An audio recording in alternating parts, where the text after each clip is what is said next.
नमस्कार मित्रों, मैं एक नई समस्या को लेकर फिर आपके साथ मौजूद हूँ। थायराइड की प्रॉब्लम। गले में जो हमारे यहाँ पर जो स्वर तंत्र है, लैरिंग्स एरिया है, और लैरिंग्स से नीचे और कॉलर बोन से थोड़ा सा ऊपर, यहाँ एक तितली के आकार की ग्रंथि रहती है जिसको थायराइड ग्लैंड कहते हैं। उससे थायरॉक्सिन हार्मोन का सिक्रीशन होता है। तो वो थायरॉक्सिन हार्मोन में कहीं गड़बड़ी हो जाए, कभी ज़्यादा बनने लगे या कम बनने लगे, तो बड़ी दिक्कतें होती हैं लोगों को। अधिकतर जो थायराइड के जो पेशेंट्स हैं उनके बाल झड़ना, मोटापा होना, उनको वजन बहुत जल्दी बढ़ता है, सुस्ती रहती है, काफ़ी परेशानियां रहती हैं उनको, हाथ पैर में दर्द बना रहता है। ये थायराइड की प्रॉब्लम है। थायराइड भी कई प्रकार की हैं, एक जनरल थायराइड है, हाइपोथायराइड है। एक थायराइड की स्थिति में क्या होता है, जब हाइपोथायराइड हो जाती है यही थायराइड, तो लोगों का वजन गिरने लगता है और घबराहट होने लगती है, बेचैनी होने लगती है, तो और बहुत ज़्यादा बाल झड़ते हैं उनके। तो ये सब चीज़ें हैं। हमको थायराइड की पहचान के लिए सिर को हम ऊपर करें, उस वाले एरिया को चेक करें। यहाँ पर हमें थोड़ा सा उठा हुआ सा महसूस होगा, कांच में हम इसको ऐसे देख सकते हैं। तो ये कुछ हल्की सी गांठ टाइप की दिख सकती है आपको, या महसूस हो सकता है। वैसे तो थायराइड की जो प्रॉब्लम है, हर 10वें आदमी को थायराइड है, लेकिन नियंत्रित रहती है, उसको नियंत्रित किया जा सकता है। जो हमारे सिक्रीशंस हैं वो ईश्वर प्रदत्त हैं। हमारी हर ग्रंथि एक अलग अलग सिक्रीशन देती है, और जैसे कि हमने पहले बात की थी कि हमारा जो पैंक्रियाज है वो इंसुलिन का सिक्रीशन करता है, तो ऐसे ही हमारी ये थायराइड ग्लैंड है, ये थायरॉक्सिन का सिक्रीशन करती है। तो ये हमारे शरीर के लिए सारे आवश्यक हार्मोन्स हैं। तो इस प्रॉब्लम को हम ठीक कैसे करें, वो योग के माध्यम से हम बताएंगे। तो सबसे पहले हम योग दर्शन में हैं, तो योग दर्शन में महर्षि पातंजलि का चौथा सूत्र, वृत्ति सारूप मित्र। हमने बताया था कि जो वृत्तियां हैं, मन की जो वृत्तियां, मन के जो विचार हैं, जब तक वो वृत्तियां मित्रवत रहेंगी, मतलब उनका निरोध नहीं हो जाता है, हमने कुछ तय कर लिया है कि ऐसा ही है ईश्वर, ऐसे ही सब कुछ है, तो तब तक हमको हमारी आत्मा को जो सही स्थान है जहां हमको जाना है वो पूरा नहीं होता। तो मतलब जो वृत्तियां हैं, आपके विचार हैं, उनका जो स्वरूप है वो आपके साथ मित्रवत बना हुआ है। तो योग के माध्यम से चित्त वृत्तियों का निरोध होना आवश्यक है, ऐसा समाधिपाद में महर्षि पातंजलि ने अपने चौथे सूत्र में लिखा। और एक और बात है, बहुत पुरानी नहीं है और सबने पढ़ा है, सब लोग पढ़ते। सुंदरकांड में एक दोहा है जिसमें ये कहा जाता है, जुग सहस्त्र जोजन पर भानु, लीलोताय मधुर फल जानू। यानी कि हमारे जो पृथ्वी से सूर्य की दूरी है वो 15 करोड़ किलोमीटर है लगभग। ये किसने पता लगाया? वैज्ञानिकों ने, लेकिन सैकड़ों साल पहले हमारे तुलसीदास जी ने ये पहले ही बता दिया था। मतलब युग मतलब 12,000 वर्ष, सहस्त्र मतलब 1,000, और योजन मतलब होता है, उसको मील में काउंट करते हैं, यानी कि 8,000। और जब टोटल करते हैं, जब इनका गुणा करते हैं आपस में, तो इनका टोटल आता है, और इसको फिर इंटू कर देते हैं मील से। मील मतलब 1.6 1600 मीटर का 1 किलोमीटर होता है। तो टोटल आता है 9 करोड़ 36 लाख इंटू 1.6।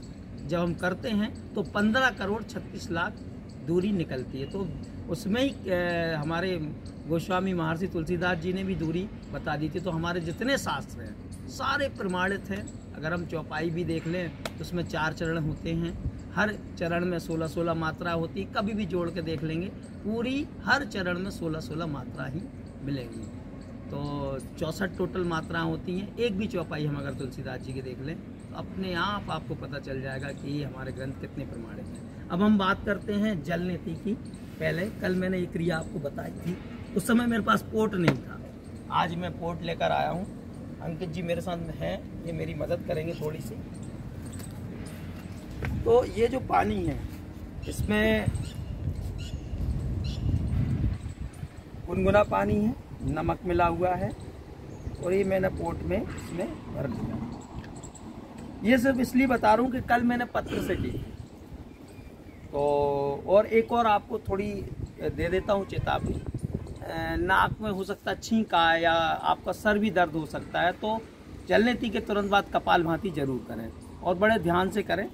वैसे कठिन नहीं है, कोई बड़ा नुकसान नहीं है, लेकिन पहले इसकी अच्छे से अभ्यास ले लें, फिर इसका प्रयोग करें। तो राइट नोस्ट्रिल से हम जो पानी है हमारा वो राइट नोस्ट्रिल से लेंगे और लेफ्ट से हम निकालेंगे।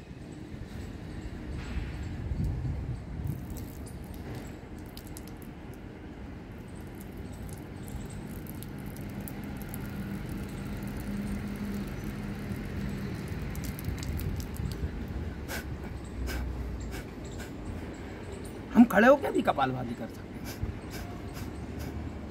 तो ऐसा पात्र होना कहीं ना कहीं जरूरी है। तो हम अपने पॉइंट पर आते हैं। हम बात कर रहे थे थायराइड की। थायराइड में क्योंकि जलनेति की है हमने, तो एक बार हम कपालभाति क्रिया कर लेंगे।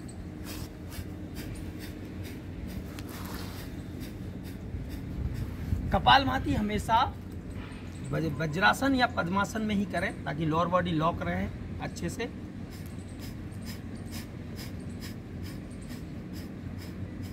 अब ये करने के बाद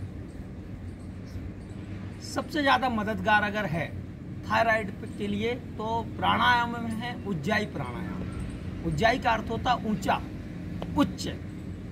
थ्रोट से प्रेशर करते हुए हमको सांस लेनी है और थ्रोट से प्रेशर करते हुए सांस छोड़नी है।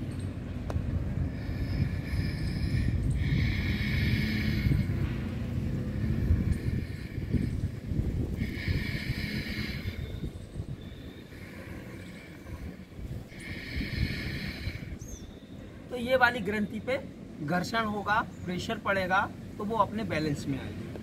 आसनों के माध्यम से, आसन में अच्छी बात है कि सर्वगुण संपन्न जो हमारे आसन है, जिन आसन में आपको पहले भी बता चुका हूं और उन्हीं आसनों से इनमें आपको फायदा मिलना है। तो पहला आसन है हमारा भुजंग आसन। पेट के बल लेट जाएंगे। बस ध्यान ये रखना है कि किसी को ज़्यादा साइटिका की बड़ी स्थिति ना हो। साइटिका की अगर खास प्रॉब्लम है तो उस थोड़ा सा ध्यान रखें। बैक को सही प्रेशर, अगर बैक पेन बहुत ज़्यादा है तो पहले उस ध्यान रखें और कर सकते हैं, लेकिन इस पोजीशन में करें, फिर बैक पे लोड ना दें, है ना। और अगर आपकी बैक सही है तो करेंगे यहाँ तक कर सकते हैं आप। तो हम करेंगे और इसमें भी हम उज्जाई करेंगे। हम इसमें इनहेल और एक्सहेल करेंगे। अब दोनों हाथों से हमने यहाँ पर हाथ रखे और हमने इनहेल किया। इनहेल कैसे करना है? उज्जाई करते हुए।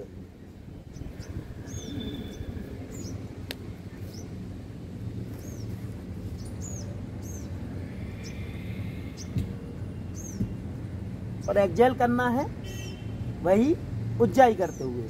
तो एक तो आपको यहाँ पे प्रेशर हो रहा है क्योंकि हम बॉडी को ऊपर की ओर खींच रहे हैं, और दूसरा एयर का जो प्रेशर है उससे हमारी थायराइड ग्लैंड की मालिश हो रही है। तो ये हुआ हमारा भुजंगासन। अगला जो पोस्चर है वो है हलासन।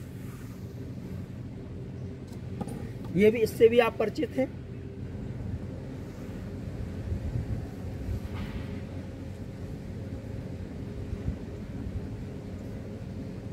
दोनों हाथों को अच्छे से जमा लें जमीन पर, दोनों पैरों को आपस में मिला लें। अब जब आप ये शुरू करेंगे तो इसमें भी आपको उज्जाई करते हुए अपने आप को पीछे ले जाना है ना।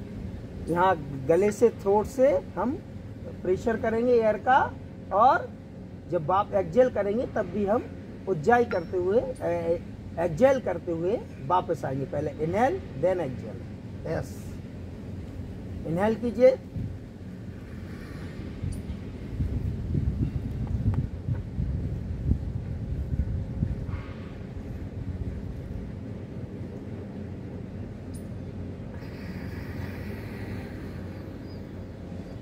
एक्सहेल कीजिए, वही उज्जाई करते हुए। बस इसमें भी आपको यही ध्यान रखना, हलासन थोड़ा सा कठिन आसन है और फ्लेक्सिबिलिटी लेवल की मैं हमेशा बात करता हूँ।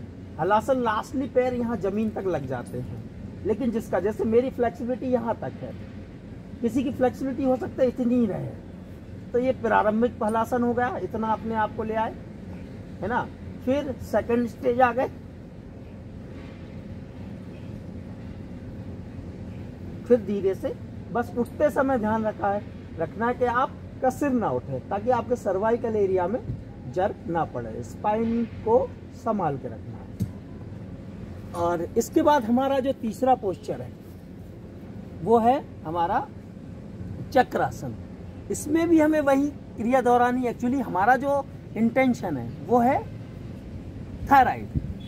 तो पोस्चर में हम जब भी, आपने देखा होगा हर बार हमारा भुजंगासन में भी हमने गले पे प्रेशर दिया, गले के एरिया पे, हलासन में भी गले के एरिया पे प्रेशर दिया, और अब हम करेंगे धनुरासन। यहाँ पर भी हम गले की जो मसल्स है शोल्डर एरिया से खींचेंगे। सिर रखा जमीन पर, पहले हमने इनहेल किया थ्रोट से,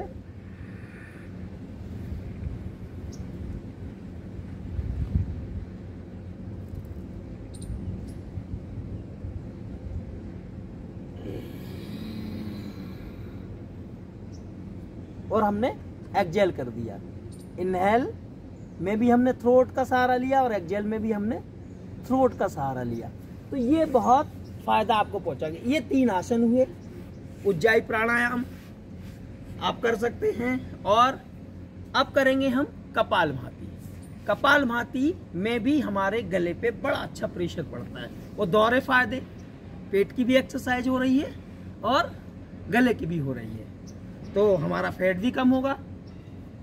अच्छे से मजबूती से दोनों अपने नीज को पकड़ लें ताकत से, और अच्छे से स्ट्रोक। वैसे स्ट्रोक की जो कपालभाति में टाइमिंग है, 1 मिनट में 120 स्ट्रोक लगाए जाते हैं, फिर आपकी जैसी क्षमता।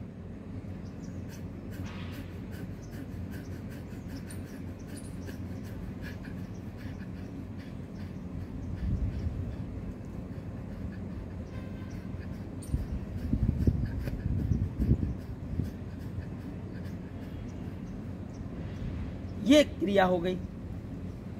तो ये बड़ा फायदेमंद है ना। और ये जो लोग हैं जिनको थायराइड की प्रॉब्लम है, ये गरारे भी किया करें नमक के।